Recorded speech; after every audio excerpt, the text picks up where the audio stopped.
This channel is part of the History Hit network. In the heart of Rome stands one of the most fascinating monuments in the history of Christianism, St. Peter's Basilica. It was allegedly built on the very spot where Jesus' most famous apostle was martyred and buried. And in the depths of this massive church is perhaps kept the Vatican's greatest treasure, which also is an incredible mystery that has fascinated researchers for centuries, St. Peter's relics. The bones that were found there were the authentic bones of Peter. We can't know that. Despite the doubts they generate, these relics are key for the Vatican. Indeed, St. Peter is considered the very first pope, the first of an uninterrupted line until today. He is regarded as a foundation stone, so to speak, of the papacy, of the Catholic Church. Peter's relics are politics. They're used to enforce the Pope's authority. But does his tomb truly lie under St. Peter's Basilica, as the Vatican suggests?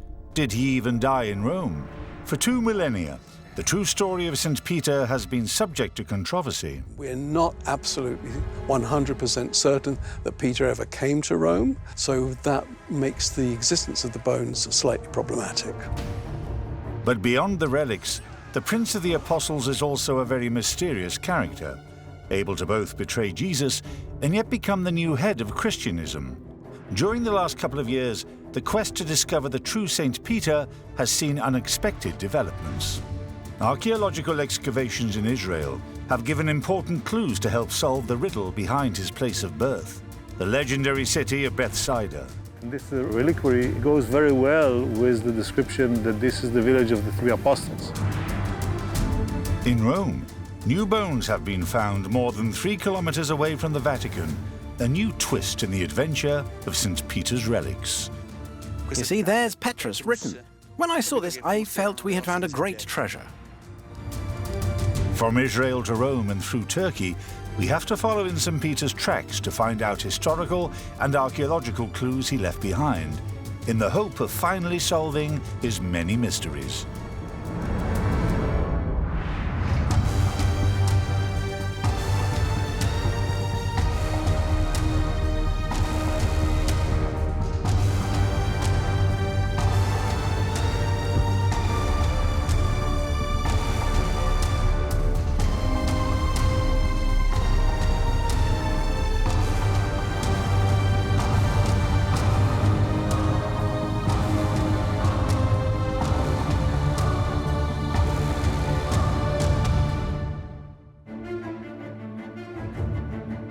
Our investigation begins at St. Peter's Basilica in Rome. This is where the tomb of the Prince of the Apostles is traditionally believed to lie. The basilica was built during the 4th century and completely rebuilt during the Renaissance. This colossal building has been standing as the center of the Catholic world for more than 1,000 years. I think the Basilica of St. Peter in Rome is of paramount importance for the Christian Church. It remains as a monument, really, to the most important of Jesus' disciples. If you love history, then you'll love History Hit. Our extensive library of documentaries features everything from the ancient origins of our earliest ancestors to the daring mission to sink the Bismarck. History Hit has hundreds of exclusive documentaries with unrivaled access to the world's best historians. We're committed to bringing history fans award-winning documentaries and podcasts that you cannot find anywhere else. Sign up now for a free trial, and Timeline fans get 50% off their first 3 months. Just be sure to use the code TIMELINE at checkout. Everything in the Basilica reminds us of St. Peter's presence. In the middle of the plaza stands a 130-meter high obelisk, which supposedly witnessed the Apostles' martyr in 64 AD.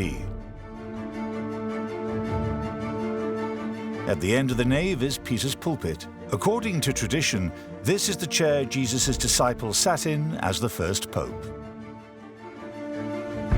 This is a fascinating location because it's theatrical. It's the end of the Renaissance. We want to show the power of the church and especially the symbol of Peter. But St. Peter's tomb is the center of all the theatricals. 3 magnificent monuments in the Basilica have been honouring the very location of the tomb for 5 centuries. An immense cupola rises 150 metres above ground, the second highest dome in the Christian world. Right below it, at ground level, there's a huge canopy as tall as a 10-storey building, right in the middle of the Basilica. Below, there's the Chapel of Confession, decorated with marble and bronze. Only the Pope is allowed to enter. Finally, in the depths of the Basilica, 7 metres underground, there's a mysterious funeral monument from the 2nd century that has long been buried under the Basilica's foundations and was only discovered in 1940. There was a strong expectation there might be some kind of bones or some kind of a tomb there, but it was by far from clear. St. Peter's tomb had been lost for centuries, and yet seemed to have been found precisely where it should have been, in line with the Basilica's architectural structures. Then, after more excavations full of turns and twists, bones were finally discovered inside the tomb. This is the perfect epilogue for the Vatican. Because of the importance of Peter for papal authority, finding the bones of Peter or anything to do with Peter would have enhanced or buttressed the claims of the papal establishment. In November 2013, Pope Francis shows St. Peter's relics to the assembled crowd for the very first time, 60 years after their discovery below the Basilica. This is a historical moment. This is a very surprising moment, because for the first time we can see the relics of the Apostle St. Peter. We knew they existed, but no one except archaeologists and the various popes, perhaps, had seen them. Inside this bronze case are exposed the various bone fragments that supposedly belong to St. Peter, relics that have been incredibly important for believers throughout the centuries. Faith is not enough. We like souvenirs, and of course, saint relics are the ultimate souvenir. They seem to have even been seen as being inhabited by sort of divine power. But do these bones truly belong to St. Peter? Is the Prince of the Apostles truly buried in such a theatrical tomb, right where tradition speculated they would be? Doubts continuously surface since they have been discovered. Were they Peter's bones? Were they somebody else's bones? Again, we can't know for sure. We can't know for sure, especially since the bones haven't been dated yet. In 2014, 3 kilometers away, the quest for St. Peter's relics starts anew, after the unexpected discovery of remains that also could have belonged to him.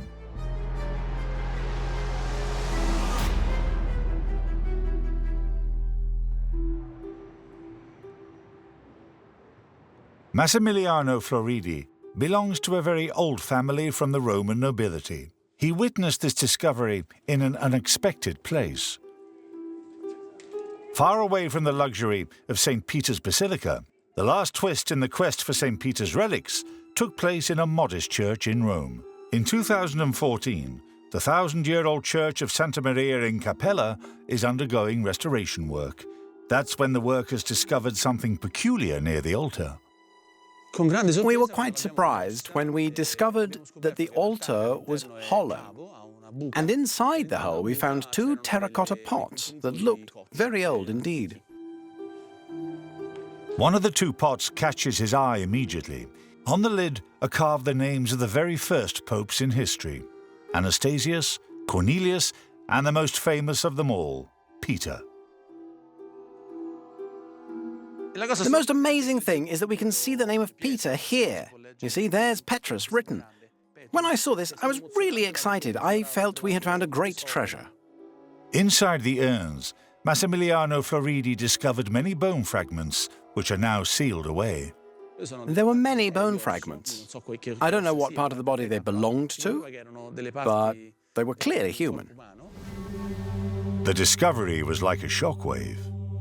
If these bones are indeed St. Peter's, then who's the man resting under the Vatican? In order to understand how these mysterious urns have been hidden here, the owner of the church called upon an archaeologist to study the building closely. The Santa Maria in Capella church is rather peculiar.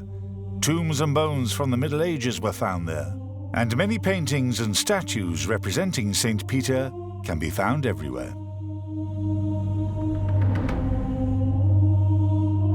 However, what archaeologist Cristiano Mengarelli finds most fascinating is mysterious writing at the entrance of the church. The history of the church wasn't really known, and it was the same for the writing. Researchers known about it, but they never studied it closely. The carved marble dates back to the foundation of the church in 1090. It refers to relics, along with several popes and martyrs. We can also see the letters PET, which is an abbreviation sometimes used for Petrus in Latin, or Peter in English. The name of every saint mentioned in the writing were found on the relics, or rather, on the lid of the urns. Every name matched.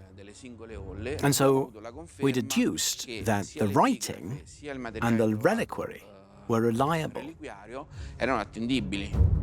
The relics of Santa Maria in Capella were considered authentic by believers during the Middle Ages. But is that correct? How could the bones of the first pope in history, Jesus' apostle, end up in this small church in Rome?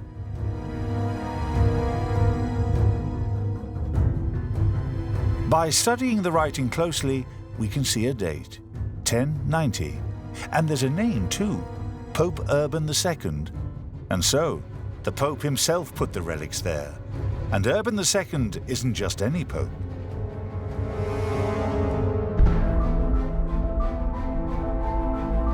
He's very charismatic and will call for the First Crusade in 1095. Yet these are troubled times for the papacy, as another pope is questioning his power over the Christian world.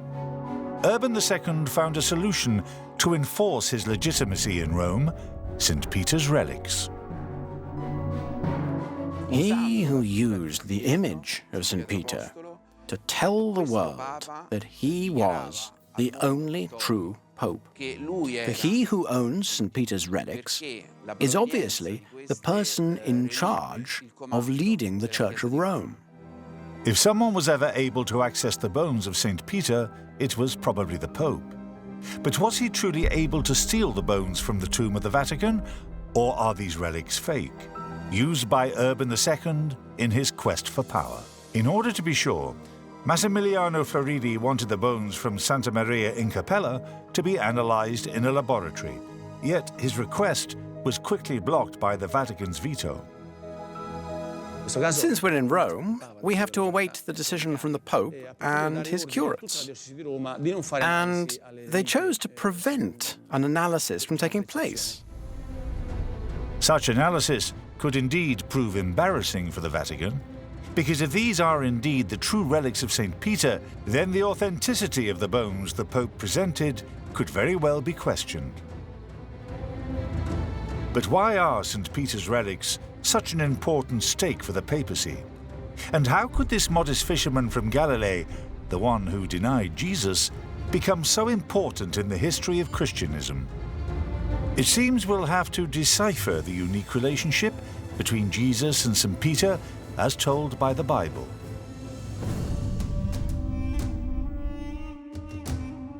More than 3,000 kilometers away from Rome, Peter grew up in Galilee, in the north of Israel, near Lake Tiberias to be precise. The Bible tells us that Peter was a fisherman, along with his brother Andrew. He was, basically a Galilean type fellow until he met Jesus. Just like other apostles, Peter leaves his work and home behind in order to follow Jesus. Peter is completely involved in this because Jews at the time were waiting for the Messiah. A Messiah that was the Son of God, but also a political leader. The land of Israel was under Roman occupation.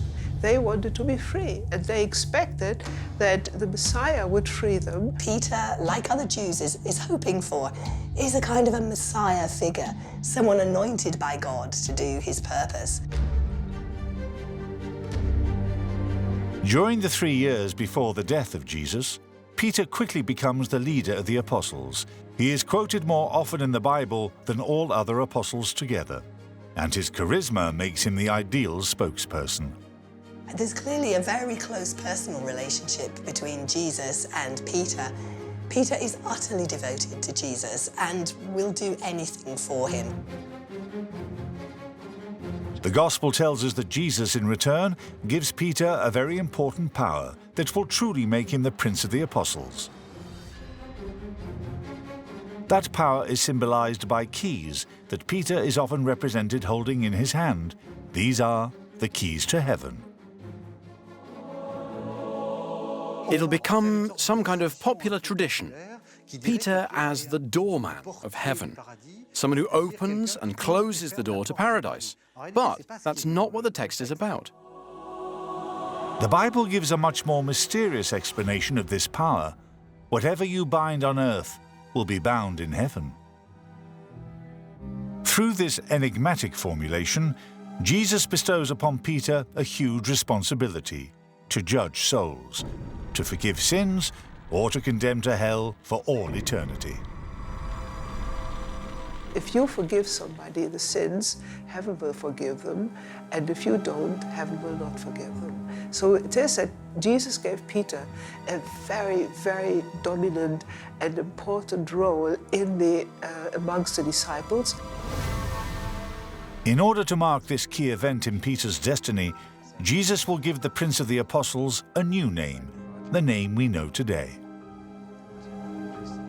Peter isn't named Peter. We have to say it at some point. Peter isn't called Peter, he's called Simon, and Jesus is the one who gives Simon the name of Peter. Jesus is pictured as giving a nickname. I suppose we would say Rocky or something of that nature today. Jesus comes up with this name because he sees the leader of the apostles as a rock he can rest upon, and also the founding stone of the new religion, Christianity. The famous saying in Petros, your rock, and upon this rock I will build my church, etc., has been one of the most controverted texts in the entire Bible. Protestants and Catholics will tear each other apart for centuries regarding the interpretation of this ambiguous sentence.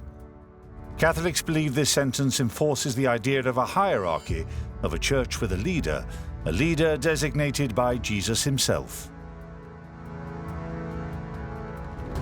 The church that owns the relics of St. Peter, which is the Church of Rome, will see itself as the heir of Peter himself, and the Pope is Peter's successor.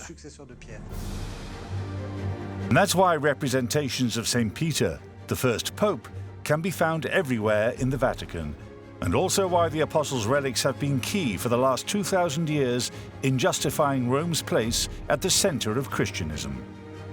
The city of Rome used Peter in its bid for power, in its bid for political power. The symbol of the Prince of the Apostles has often been used by the Church throughout the centuries. But what do we know exactly about the real St. Peter, and where did he grow up? His city of birth, Bethsaida, is another riddle that has fascinated researchers. Indeed, archaeologists have been looking for the location of this lost city for 2 centuries without success. However, since 2016, new discoveries have potentially uncovered the place.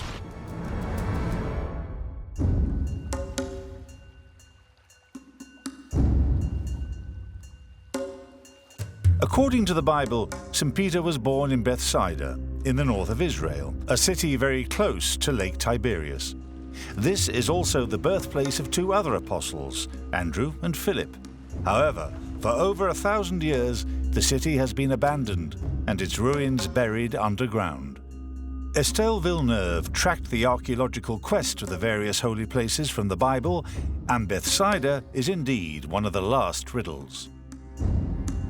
When looking for Jerusalem, we know where it is, that's for sure. But other locations, such as Bethsaida, completely vanished. There's no village called Bethsaida anymore. So where was it?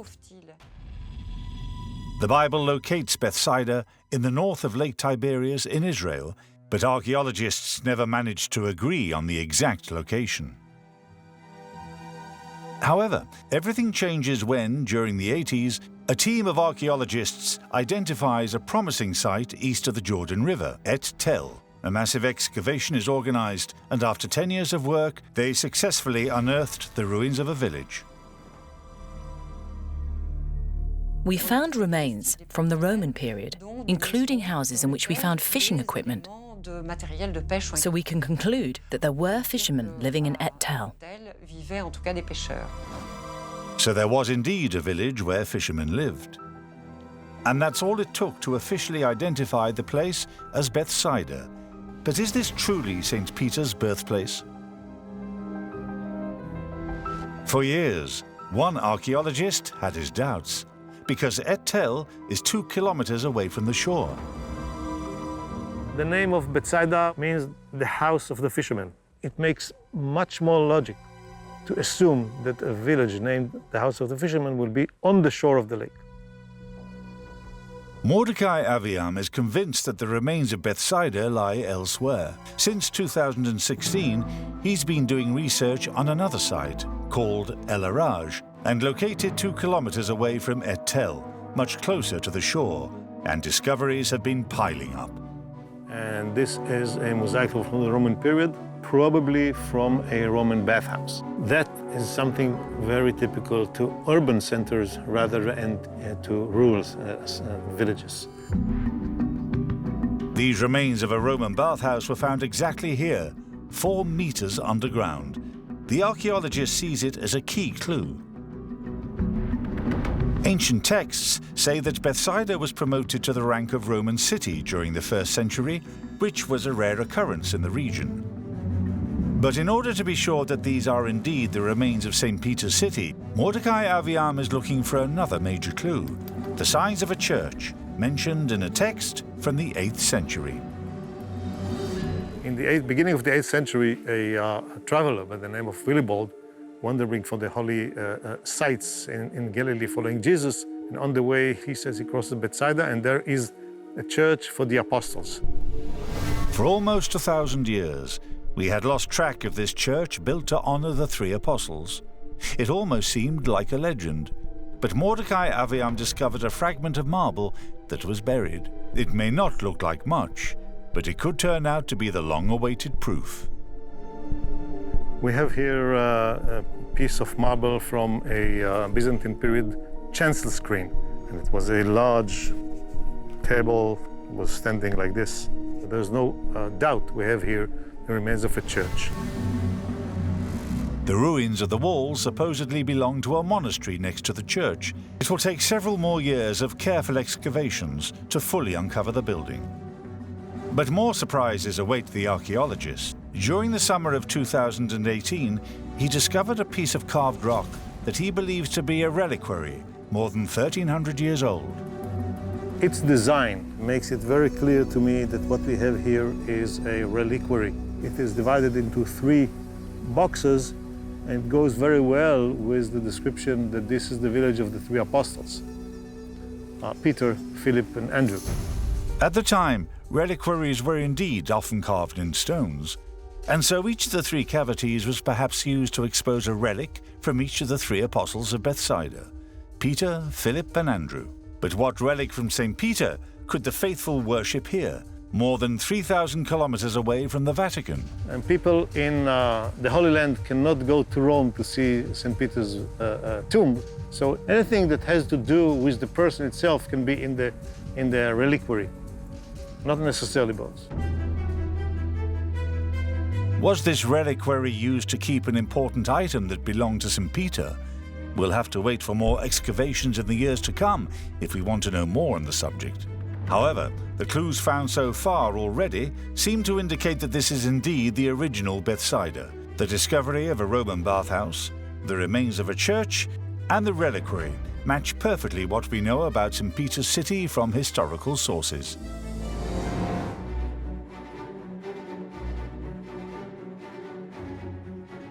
"3 years have passed since Peter met Jesus.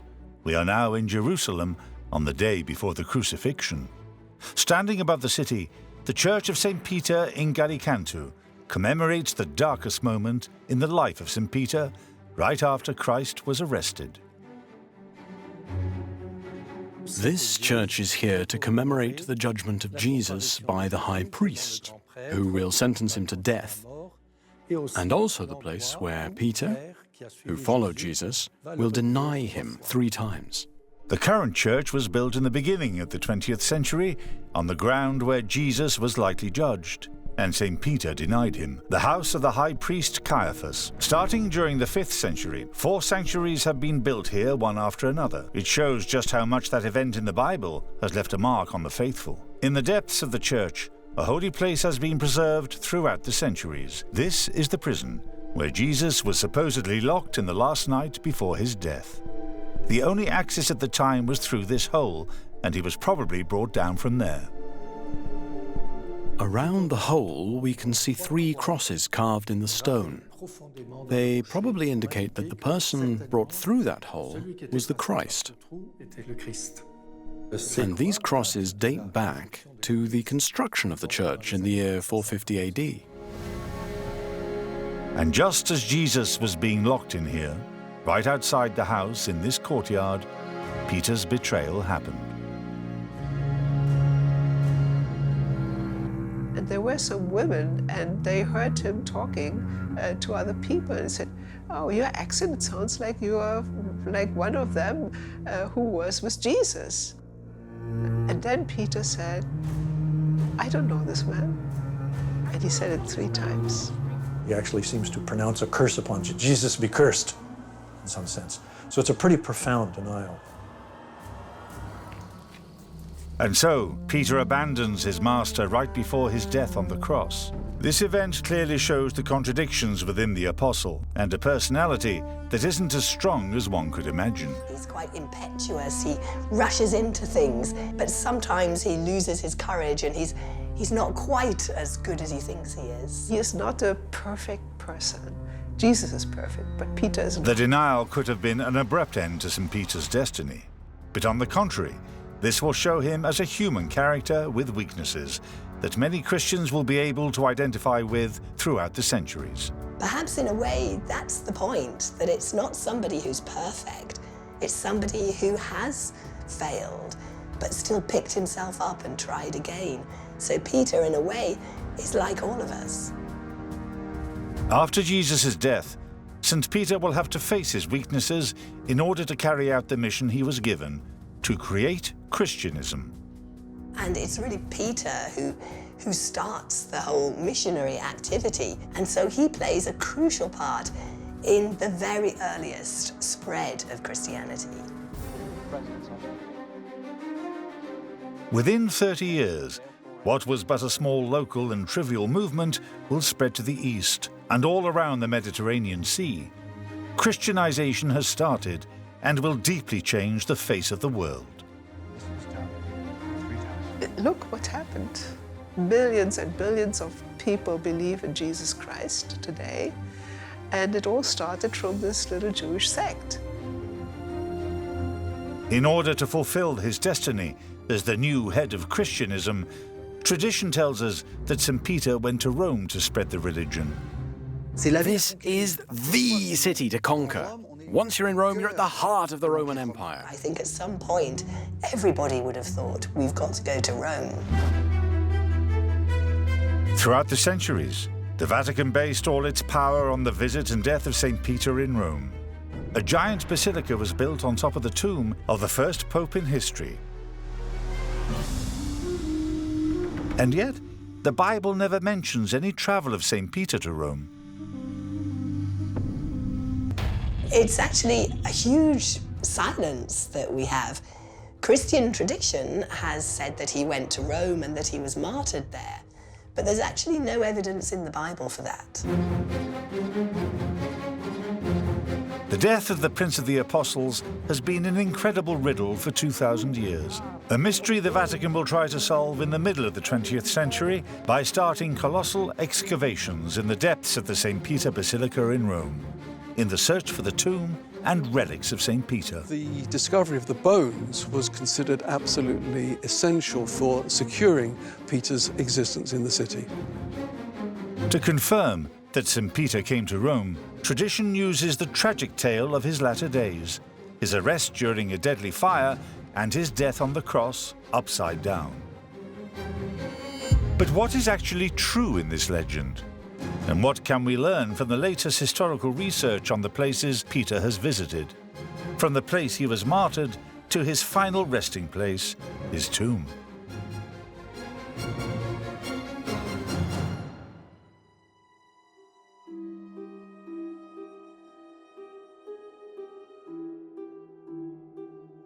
In Rome, a couple of meters away from the Antic Forum, the Mamertine prison is one of the oldest places of worship of St. Peter. According to tradition, that's where he spent his last days. He was almost 70 years old. We have to go down to the depths of the prison to discover the bleak cell St. Peter was supposedly kept in, like a descent into hell.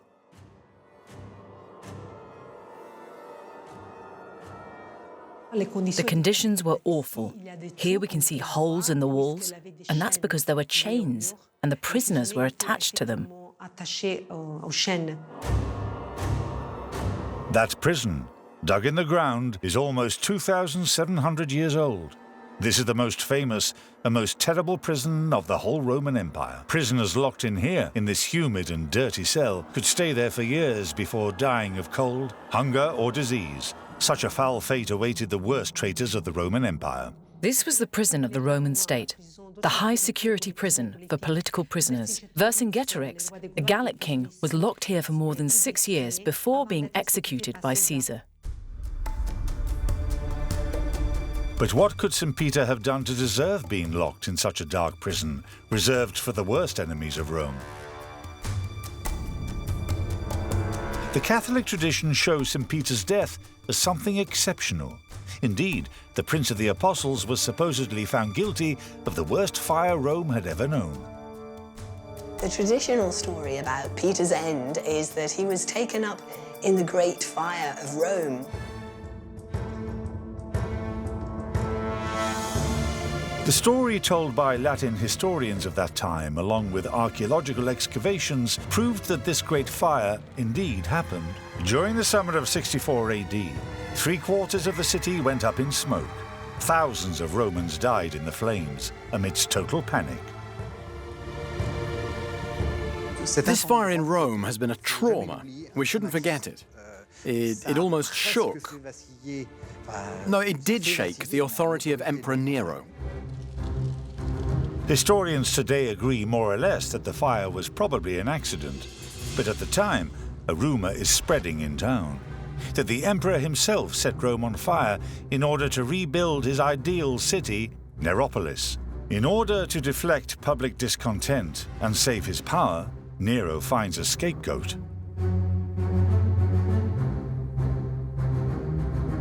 In a way to try and deflect blame from himself, Nero said that it was the Christians who'd started the fire. He scapegoated these Christians, who we're told were already the object of scorn and hatred. At the end of summer 64 AD, Nero starts one of the first persecutions in history against the Christians. Dozens of men and women are tracked down and arrested. Tradition tells us that St. Peter died during this historical roundup, and that's how he ended up in the Mamertine prison before being executed in such an awful way, along with the other Christians. Indeed, to calm the angry crowd, Nero turns this massacre into a show that thousands of Romans come to see. The emperor even opens up his huge private arena in the Vatican to the public. There are stories about Christians being put to death on crosses that are then burned, so they're burned alive. So lots and lots of people lost their lives, and it was really very horrible. According to tradition, St. Peter received a special punishment, crucifixion. But not like Jesus. Peter asked himself to be attached upside down so as not to die like his master. The fact he's upside down shows that he doesn't feel worthy of exactly the same kind of death. This tale about the apostles' martyrdom is essential to the Catholic tradition. The St. Peter Basilica was built upon the ruins of Nero's arena. Yet, only the huge 160 meters high obelisk is left from that monument. At the time, the obelisk was located in the center of Nero's arena, and Peter was allegedly crucified at the foot of this giant monolith. But what is actually true in this tale? St. Peter's death seems very mysterious indeed. A crucifixion is a spectacular ordeal where one dies because of suffocation. Being crucified upside down has no interest since you die much faster, and the spectacular effect isn't the same. So many historians don't really believe in this upside-down crucifixion business. And so the legend behind St. Peter's death was perhaps exaggerated. But how much exactly? Did he die in Nero's circus? Was he even arrested during the historical roundup? Some facts are confusing. The persecution of 64 AD is told by Latin historians of that time. Yet St. Peter, the leader of the community, is never mentioned. He's not mentioned, he's not singled out in the pagan accounts as among those executed. The mystery deepens when reading the Acts of Peter. This Christian text from the 2nd century tells us a completely different version of the death of the apostle. It is surprising that the Acts of Peter doesn't mention the fire of Rome. It just has Peter put to death for completely other reasons. What is this other, completely different version of St. Peter's death?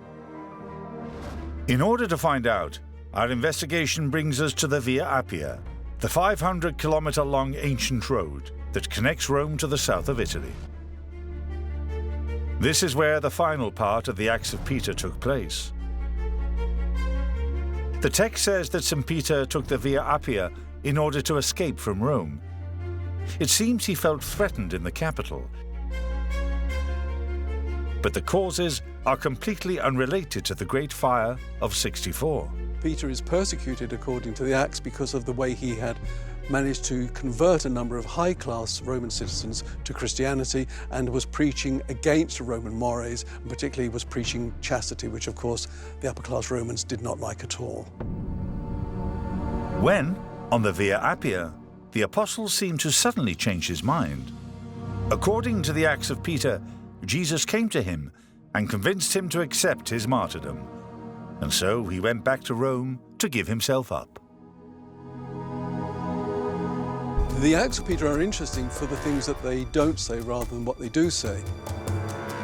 If we stick to the strict version of the Acts of Peter, the apostle didn't die with the other Christians during the persecution of 64. His execution had been set apart. So could he truly have died in Nero's circus? The Acts of Peter give no clues as to the place of the martyrdom.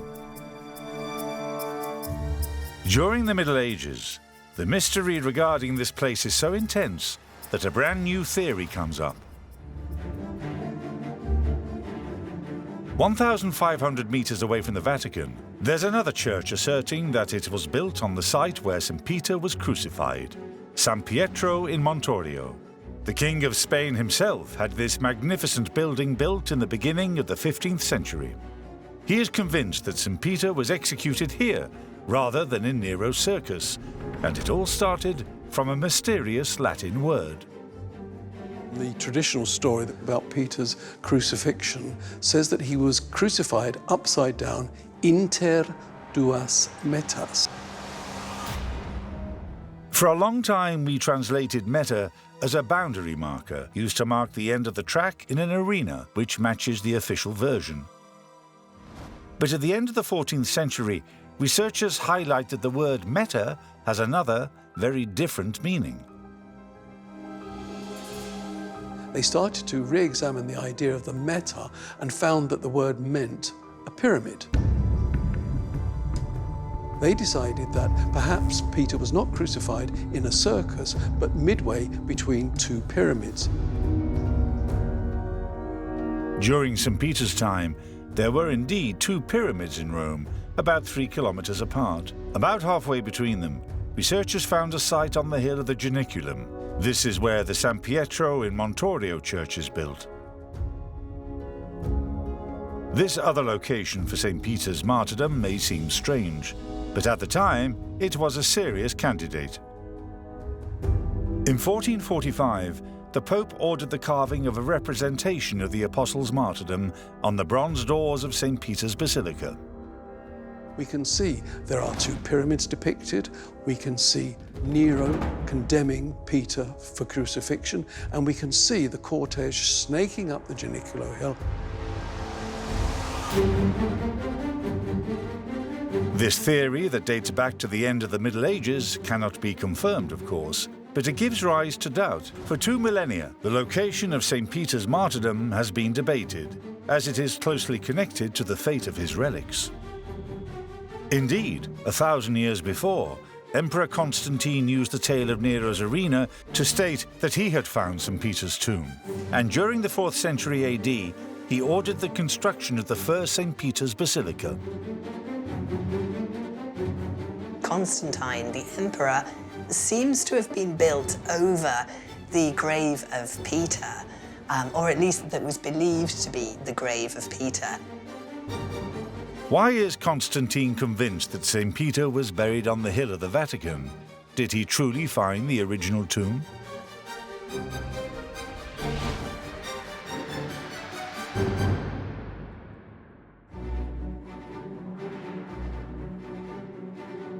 To understand how Constantine could locate the tomb of the Apostle, we have to imagine how the Vatican looked at the time of St. Peter. It was a marshy hill outside the city walls. Only Nero's arena was there, a giant building about 590 meters long, where Peter was supposedly executed. During the 4th century, the arena is already in ruins. Yet Emperor Constantine decides to build a giant 8,000-meter square church right next to it, the first St. Peter's Basilica.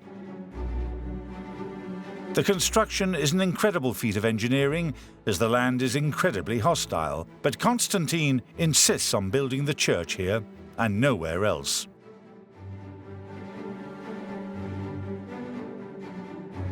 It was a sloping site, it was marshy. If you had free rein over where to build your basilica, you would naturally find a nice, flat part of the country to put it in. Only plausible explanation is that he truly believed that this was where Peter had been buried. Indeed, the emperor is convinced that St. Peter has been buried exactly here, 100 meters from the supposed location of his execution in the center of Nero's arena. He thinks that St. Peter's body was recovered by the first Christians after his martyrdom, just like Jesus. But no source at St. Peter's time corroborates this. Yet Constantine believes in it, because at the time there was a graveyard next to the arena, a vast necropolis that will have to be buried under the basilica's foundations. Constantine supposedly kept one single tomb, that of St. Peter. Yet as the centuries went by, the access to this tomb became impossible. The initial tomb itself completely disappeared under the constructions that came afterwards. We haven't seen what's down below since the 4th century. And so we can easily imagine that there's nothing there. During the Renaissance, the very tomb of St. Peter becomes a myth. Some Protestants, such as Luther, declare that there's neither tomb nor relics under the Vatican, because St. Peter never came to Rome. There is a lot of debate about whether Peter himself died here, so that makes the existence of the bones slightly problematic. In the 20th century, archaeologists will finally try to solve this 2,000-year-old riddle. To do so, they have to dig right under the basilica in search of St. Peter's tomb, and in doing so, perhaps uncover the precious relics of the Prince of the Apostles. Of course, nobody really knew what was going to be underneath the Basilica, and so really this was opening up to who knows what. What truly lies under the Basilica in the Vatican, and what can we learn from the analysis carried out on the relics found there? Do these bones truly belong to St. Peter?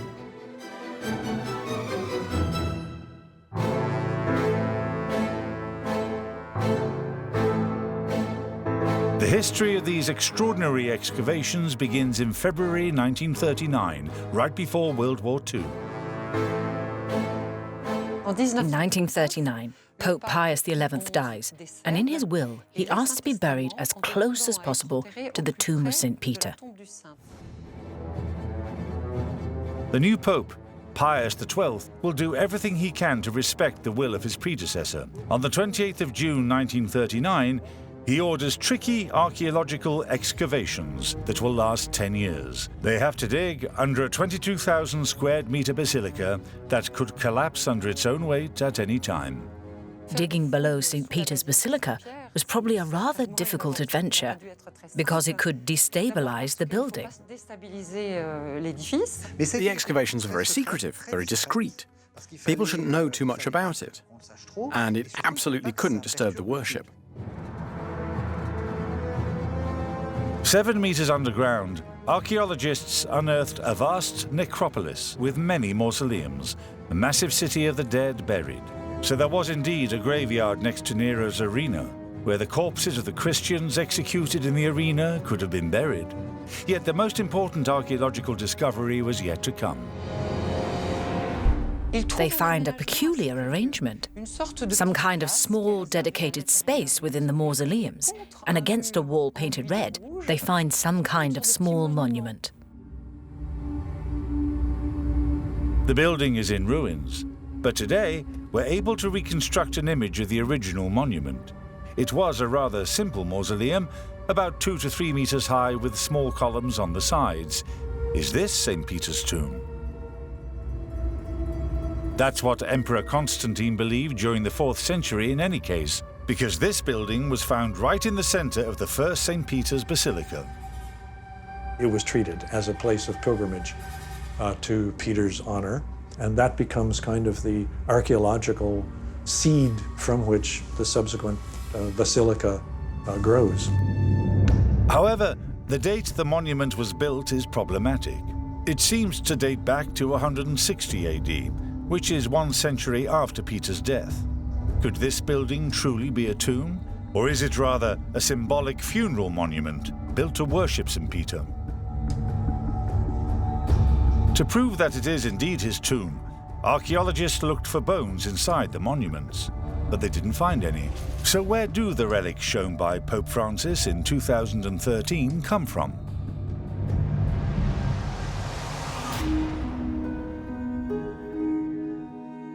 Three years after the excavations ended in 1953, the quest for St. Peter's relics takes a new, unexpected turn, thanks to the perseverance of researcher Margherita Guarducci.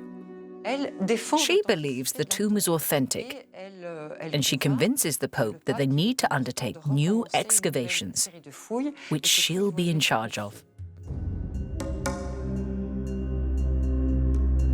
Margherita Guarducci studies the walls around the monument. They're covered with strange writings. At first glance, they look like simple lines, but in truth, they're a code used by the first Christians. The graffiti have largely eroded. They're incomplete, but the scraps that we have mention his name and, "Oh, Peter, pray for me," or something like that. She's able to identify the sign for St. Peter that the first Christians carved. This is a P with a cross. The 2 lines below represent the keys that are associated with him, but there's no mention of any relics. However, everything will change when analyzing a fragment of the wall lying on the ground close to the tomb. The writings aren't complete, but what she does decipher will give her the solution to the mystery of the relics. She reads Petros Eni, which means Peter is inside. And so she's convinced that his bones are indeed here. Margherita Guarducci is convinced that the bones are inside the wall she's been studying for months, and where the sign of Peter has been carved several times. She then investigates the archaeological work carried out during the 1940s and discovers something amazing. 10 years ago, bones were actually found in a hole inside the wall, but the team of archaeologists didn't pay them much attention since they were outside the tomb they targeted. Where have the bones been stored? Nobody really knows anymore. So she does some more research and ends up finding the box in a cupboard. Margherita Guarducci discovers several bone fragments along with dirt and what's left of golden threads. During antiquity, important people were buried like that, wrapped in gold-threaded clothes.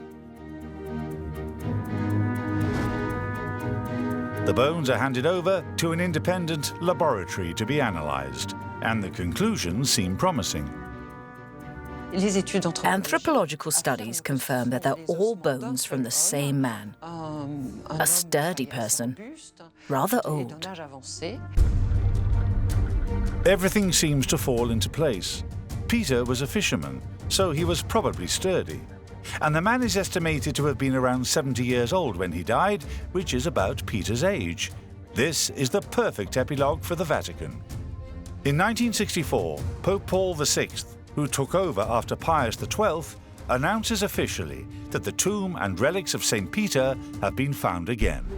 But Margherita Guarducci's investigation is soon questioned. The story of a box laid aside for years sounds suspicious.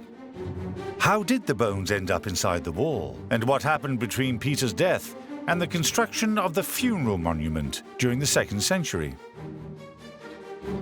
What we can say is that this monument was probably built to shelter Peter's bones. But concluding that the bones found there are his would mean that nothing has changed, that the bones haven't moved. We know that the hole where the bones were found has been opened before. Medieval coins were discovered there, and the skeleton is incomplete. Is it possible that some bones were taken and brought somewhere else?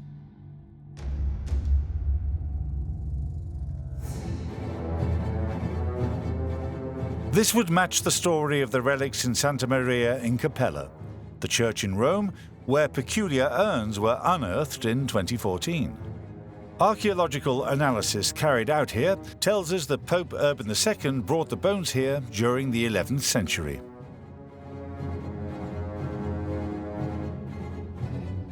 At the time, Urban II still had access to St. Peter's original tomb. So it's quite possible that he took part of the bones and transferred them here, in a church that he owned. The story of a pope who would desecrate the tomb of the Prince of the Apostles seems incredible. Yet, during the Middle Ages, the relics were so important that this theory makes sense. It's not so surprising that a pope would go ahead and dismember the body of a saint. The Church has forbidden this only recently. During the Middle Ages, it was common practice.